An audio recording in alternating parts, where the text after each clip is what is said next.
देखिए किस तरह से भगवान यादवेंद्र सरकार योगी राज कृष्ण का अवतार हुआ मथुरा की जेल खानों में। बताया मथुरा में एक राजा हुए हैं जिनका नाम पड़ा है आहुक। आहुक और जो आहुक हुए हैं इन्हीं आहुक के घर में दो लड़का पैदा हुए, उग्रसेन और देवक। उग्रसेन के एक पत्नी है जिसका नाम है पवन रेखा। बहुत सुंदर थी पवन रेखा, सुंदर भी बहुत थी और इसके विचार भी बहुत सुंदर थे, आदत भी बहुत अच्छी थी। और इस पवन रेखा का नियम और था रोज का। क्या नियम था? ये पवन रेखा जब सुबह को जगती थी तो सबसे पहले अपने पति के दर्शन किया करती थी, पति के पैर छूती थी, उसके बाद घर का कोई दूसरा काम करती थी। सबसे पहले पति के पैर छूना, उसके बाद घर का कोई दूसरा काम करना। वैसे क्षमा चाहेंगे इतनी भीड़ में जो हमारी माताएं बहनें बैठी हैं, अगर हम ये पूछे सवाल करें इन लोगों में ऐसी कौन सी स्त्री है जो रोजाना सुबह को उठ के अपने पति के पैर छूती है?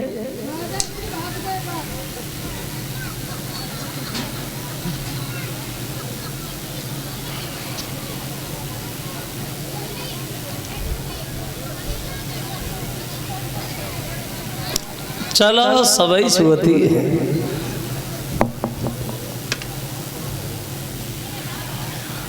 अब भैया पति के पैर छूने का किसी के पास टाइम का है जो पति के पैर छुए जाए?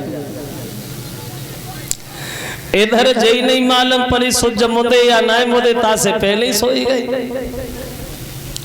और सवेरे इन्हें जब 6-6 बार जगाव तो इनकी आंखें खुलती, और आंखें खुली जाए तो पति के काम पैर नसीब में भाजे के शीशा उठाते सो तब में दिया था ना चले गई इधर उधर।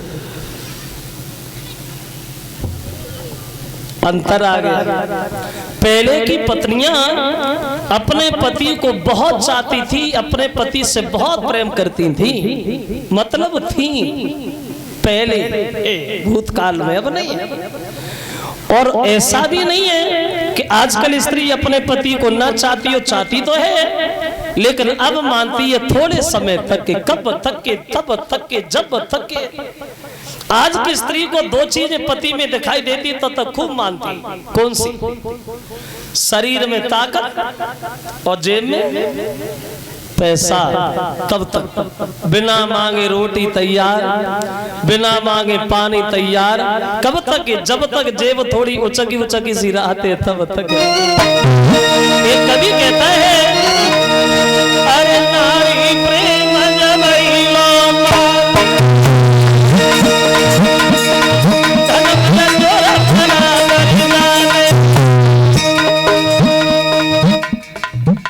वैसे क्षमा करें, ये एक घर की कहानी नहीं है, घर घर की कहानी है।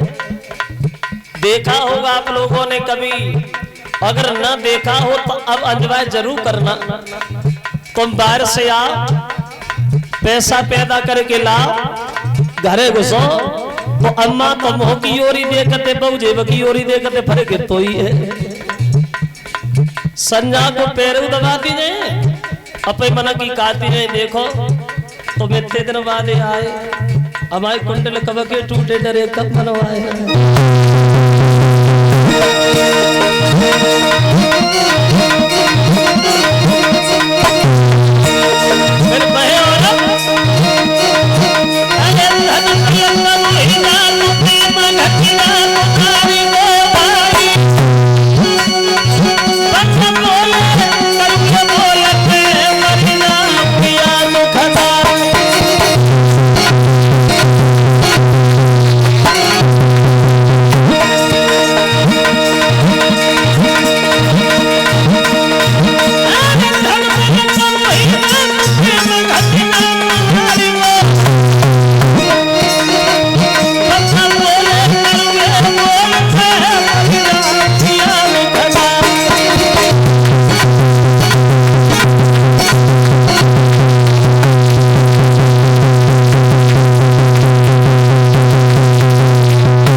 इस पव रेखा का नियम था सुबह को उठ के अपने पति के पैर छूना।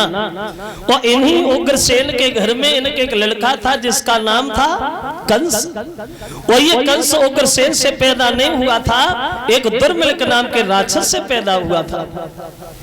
ऐसा कैसे हो गया? पत्नी उग्रसेन से, उग्रसेन की राक्षस से क्या लेना देना? देखो बहुत जल्दी मैं बताऊं। ये पव रेखा देखने में सुंदर तो थी बहुत, तो एक दिन ये गई अपनी सहेलियों के साथ बाग में घूमने, तो उसी बाग में वो राक्षस भी घूम रहा था। और जैसी राक्षस ने पव रेखा की तंदुरुस्ती देखी तो पागल हो गया और मन में सोच लगा हम इससे मिलेंगे जरूर, छल जरूर करेंगे। लेकिन मिले कैसे?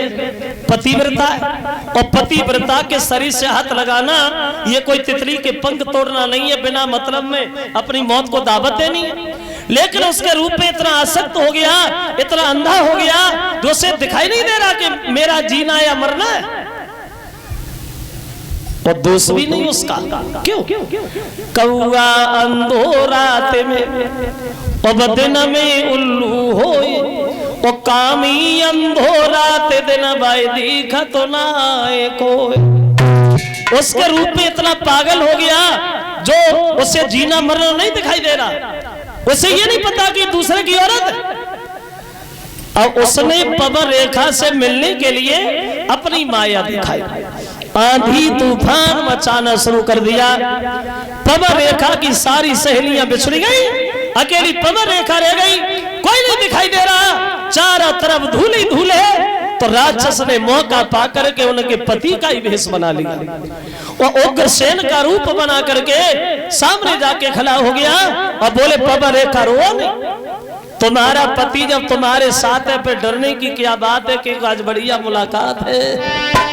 पव रेखा नहीं समझ पाई ये मेरे पति या राक्षस। अब वो बोला है प्रिय रुधन छोड़ो, बहादुर है तेरा रखवाला, और मेरे आगे देखी कोई अब कौन भला हिम्मत।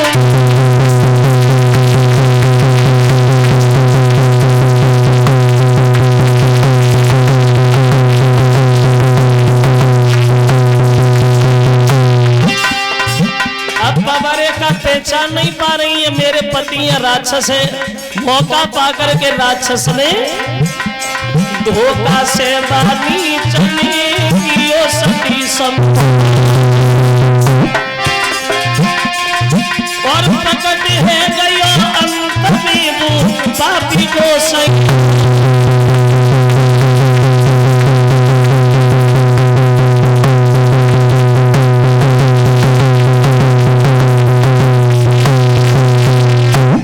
से राक्षस ने पव रेखा के पतिव्रत धर्म को नष्ट कर दिया और बाद में वह राक्षस अपने रूप में आ गया। जो पव रेखा ने राक्षस को देखा तो पैरों के तले जमीन खिसक गई, बोली कमीन तू, अरे तूने क्या किया? तूने तो हमें मुंह दिखाने के लायक न छोड़ा, हमें अपने पति के सामने कैसे जाऊंगा, अपने पति को मुंह कैसे दिखाऊंगा? अगर ये बात मुझे पहले पता होती तू मेरा पति नहीं है तो मैं तुझे श्राप दे के भस्म कर देती, लेकिन अब मैं तो श्राप देने के लायक भी नहीं रही। अब बोली कि तेरा हुई है सत्यानाश, अभागे धर्म बिगाड़ो।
बात हमें पहले पता होती, तू मेरा पति नहीं है तो मैं तुझे जिंदा जला देती, मैं तुझे मिट्टी में मिला देती, लेकिन अब मैं किसी लायक नहीं रही, अब मैं करूं तो करूं क्या।